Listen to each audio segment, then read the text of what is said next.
welcome back. I'm Tonya from Tonya's Witchy Kitchen, and how are you doing today?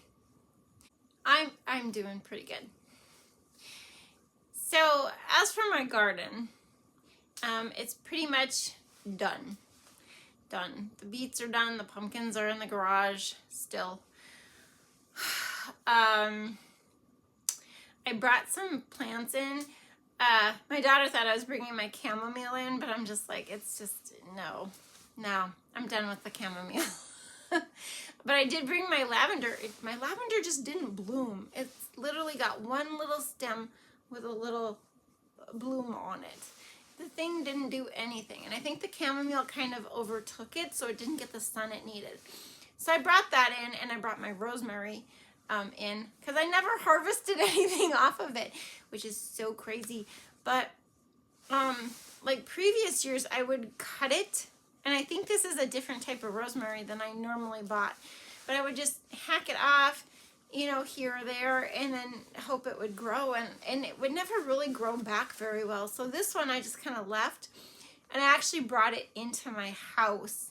I'll show you pictures, because it's just so pretty and aromatic, and what the heck, I have nothing to lose by bringing the herbs into the house. I know my daughter took her strawberries and some chocolate mint, I think. So actually I have to go and double check and make sure that all the mint and stuff, if it didn't die, I'm just gonna hack it off and dry it some more. When I brought my lavender in, I just kind of, you know, set it to the side, you know, so it gets some sun, and went from there. And I noticed there were some weeds growing in it after a while. They were just short little stubby weeds. Yeah, and I didn't pull them out because I was too lazy. I was like, I'll do it when I, you know, kind of do the up care for them, you know, water it really good, and, you know. But unbeknownst to me, and I will show you a picture, it's not weeds growing in the lavender. It's tomato plants growing in the lavender. So it happens when you till your garden and you have a ton of tomato plants. Literally, I have tomato plants growing in the lavender. Could not believe it. And my daughter was super excited because she had tried to save a tomato plant, you know, for the kids, you know, put it in a big pot. I don't know how it's doing. It looked kind of dead. But you know how you transplant something and it looks dead for a while anyway. But so she was super excited, because I'm like, well, you can have all of them but one. I'd like to keep one and see where it goes, you know, in our house this winter. But yeah, it's so funny. It's just crazy. That garden's been a thing all summer long, and I'm still kind of dealing with it, which is okay. It's okay. We have Indian summer, Indian fall, or, you know, it's been an Indian fall. Is that what they call it? You know, when you have a nice fall. We actually had a fall, you guys. We actually had a spring last spring. So yeah, I love the seasons, but it was crazy. It's super crazy. And then I realized we haven't done anything with my bees. Whoops. But they're okay. They're okay. I have horizontal hives. I don't have vertical hives. So, which it has its pros and cons, right? I can't just go out there and steal the top honey super off. I can't. I have to literally open the hive and then steal all the frames from this side and shove the board in and close it. I did put the mouse reducer on, so that was a bonus. Yay to me. But yeah. I don't know what we're going to do that. We are swamped. Yeah, swamped. But anyway, today we are doing this last scrub. So 3 things: be kind, be forgiving, be you, and let's go check out the last sugar scrub. This was not supposed to be a series, you guys, but I was just doing all the scrubs for Christmas. So,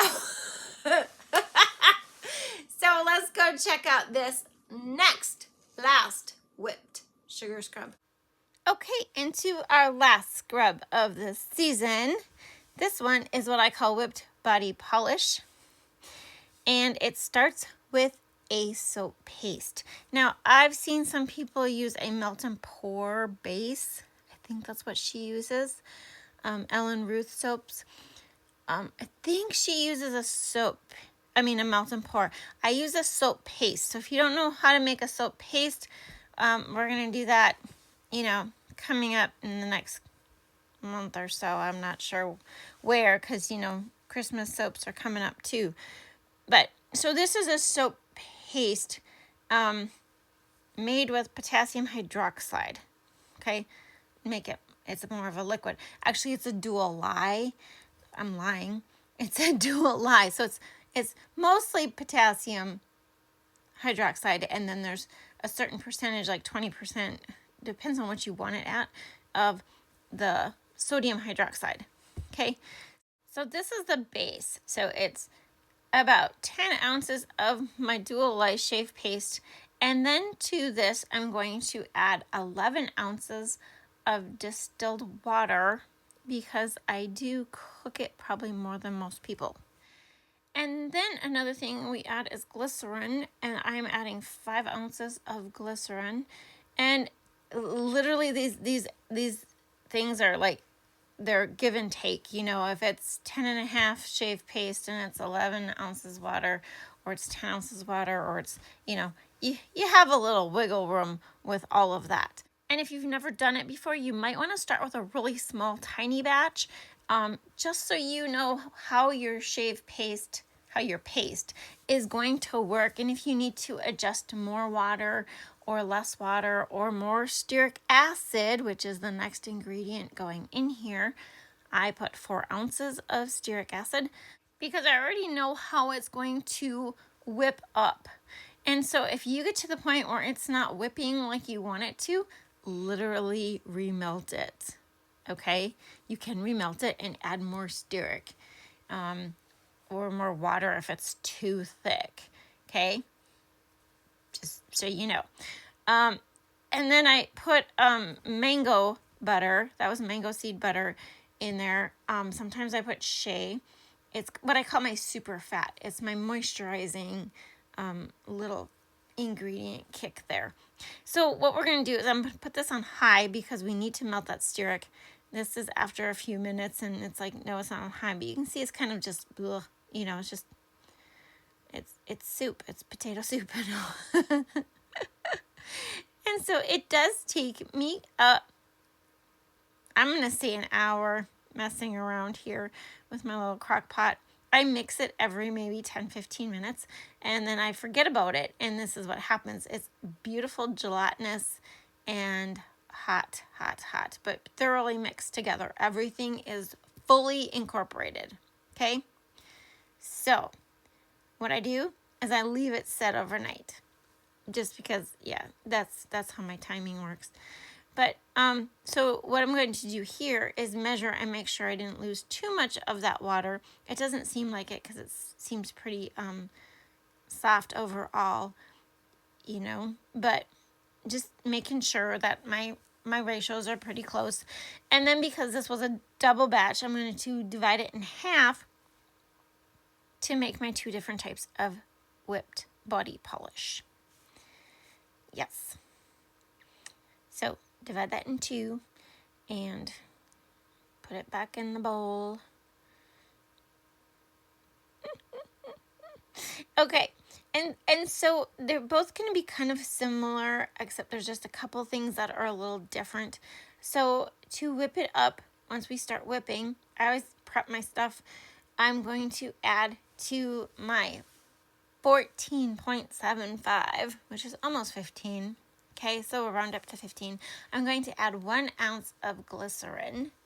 Okay, sometimes I add xanthan gum to this one. I didn't add it to this one. And then my preservative, which is Optifin Plus. And then my fragrance oil is also going into that little plastic container, which is a holiday berry. And you can add mica to this. I will add a little bit of mica, but I don't add a lot of mica. So this is not going to look like the unicorn scrubs you see where they pipe them in and they're so cute. No. I'm not a big mica person when it comes to certain body products. I do add a little. I made the Sparkling Sunshine this summer, and that was like a yellow color. It was really pretty. So this one, and that's the other thing, make sure it's, bath safe, skin safe, do your due diligence on your micas and your fragrance oils, right? Yep. So scrape the bottom, whip it a little bit. It's interesting. This one only sat overnight. My other one sat out. The coffee one sits out for like a couple days. They whipped totally different. So it is okay. It's absolutely okay to make the paste and put it away for a while. It is. It's just something about that stearic acid in stuff that the longer it sets, the better it gets. Literally. And I'm not talking the stearic as it was cooked up. Because it's cooked up into the paste. Yeah. So it's, yeah, never mind. That's cream soap is a whole nother story. But it's funny, this whipped scrub, if you want to call it, looking years ago, looking on the internet for a recipe on how to do it, I came across Humblebee and Me. She had one out from way back in 2014 on how to do this, but she never really expanded and like blew up with it. And so I'm not sure who leaked besides her, who really started like throwing this stuff out there. So sorry, back to the scrub. I like 2 different types of sugar because it's a straight sugar scrub. I like the big thick crystals that I get from Sugar in the Raw, and I like the fine crystals from the Florida, I can't remember what it's called, but they're fine. And so it's like a dual purpose scrub. It's a little bit scrubbier because of the big crystals, but not overly scrubby like the coffee scrub would be, because it's it's all sugar. So, but I like to be able to see the big sugar crystals too, because if you use just the fine, it looks like just a little bit of a chunky, scrub. Okay. So there you have that one, and we're just gonna do a quick, plop it in these Tuscany jars. I just love these Tuscany jars. The only thing that would be better would be if I got the 16-ounce ones instead of the 8-ounce ones, because the 8-ounce barely holds 6 ounces. It's usually 5.5 to 5.75. 6 if I'm somehow lucky, and that's usually because I've over whipped the soap. The body polish. Okay, so a quick rundown on the coffee whipped body polish. So specific on the words. You can see this has, like I said, this sat out a little bit longer. A few days, and it really seemed to whip up a little nicer. And like I said, that's with any paste. The longer it sits, the better it gets for some reason. And that's just how it is. Yeah, it's gorgeous. It's like 10 times better than the other one whipped up. Not really, but this is my glycerin with xanthan gum, soft xanthan gum. Why? It just adds a little something, Definitely add an extract to this if you wanted to. Sometimes I do, sometimes I don't. Sometimes I add kaolin clay or rose clay for color, or purple Brazilian clay, bentonite clay. If you're really doing it for a shave soap, then you don't want to add the sugar, you guys. You would just do it this way, and then, literally makes a really good shave soap, even for your legs. Ask me how I know.